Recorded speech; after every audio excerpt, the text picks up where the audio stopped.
Партиите ја продолжуваат изборната кампања со ветувања со кои го бараат гласот на граѓаните за изборите што треба да се одржат на 19 октомври.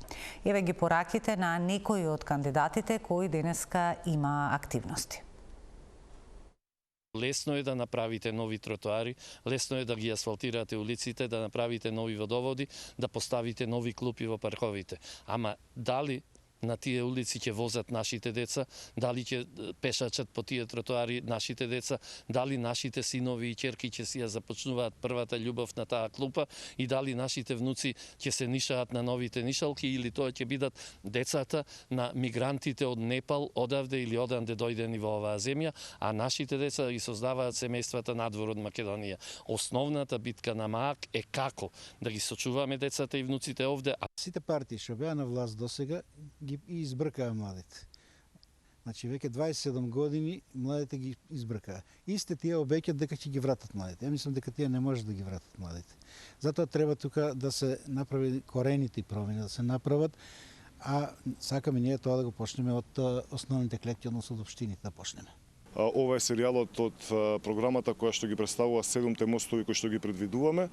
Конкретно во моментов се наоѓаме во градскиот парк покрај владата, а овде се предвидува изградба на мостот кој што треба да ги спои двете страни на Вардар, конкретно булеварот Климент Охридски се до улицата Лазар Личеновски, помеѓу Царинската управа. Ја сметам дека овој мост навистина би допринел за релаксирање на гужвата и секако да овозможи дополнителен пристап за граѓаните да можат по-нормално да стигнат до посакуваните дестинации.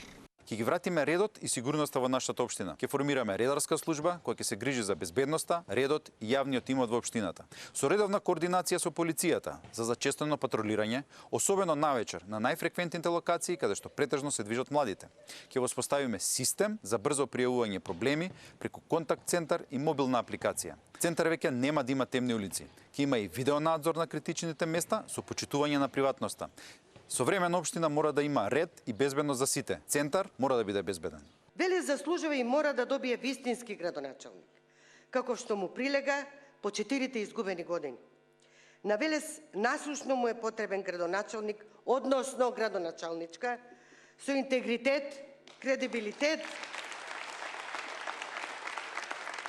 знаење, способност, решителност, храброст, вистински стратег и визионер, а не раководител на комунален оддел.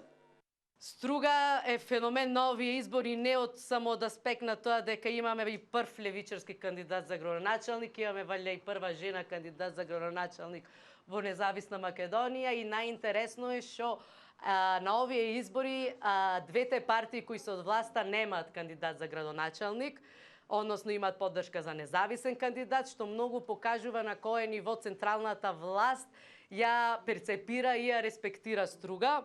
Нашата општина од клинички мртва успеавме да застанеме на здрави нозе. Општина во моментов за почит, општина најпосакувано место за живење. Ѓорче Петров со сигурност во наредниот период ќе стане и најдобрата општина во градот Скопје. Ѓорче Петров за сите нас е дом, е наша гордост. Ѓорче Петров е местото каде што растат нашите деца, местото каде што се гледаме со нашите родители, но Ѓорче Петров е држава во градот Скопје. Кандидатот за градоначалник на Дебар од Вреди, Фисник Мелја, имаше средба со представници на невладини организации и спортски клубови.